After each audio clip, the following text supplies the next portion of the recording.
Kevin அவனோட 3 roommates கூட ஒரு ரூமில் தங்கியிருக்கான். இன்னைக்கு கெவினோட பிறந்த நாள். அதனால் அவங்க அப்பா அவனுக்கு காஸ்ட்லியான வாட்ச் வாங்கி கொடுத்துருக்காரு. இந்த வாட்சை பார்த்ததும் அவனோட ஃப்ரெண்ட்ஸு ரொம்பவும் பொறாமப்படுறாங்க.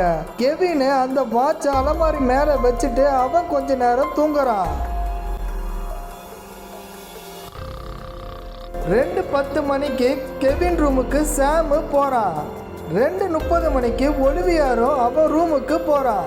அடுத்ததா 3 மணிக்கு டாமு அவனோட ரூமுக்கு போகிறான். கொஞ்ச நேரம் கழித்து கெவின் எழுந்து பார்க்குறப்போ அவனோட வாட்சை காணோம். அவன் தேடி பார்க்கும்போது அந்த வாட்சு குப்பை தொட்டியில் இருக்குது. அது ரொம்பவும் உடஞ்சிருக்கு. 3 பேரில் யாரோ ஒரு ஆள் தான் அந்த வாட்சை உடைச்சிருக்கணும். இந்த 3 பேரில் யார் அந்த வாட்சை உடைச்சிருப்பான்னு உங்களால் சொல்ல முடியுமா? அப்படி உங்களால் சொல்ல முடிஞ்சா கமெண்ட்டில் சொல்லுங்கள்.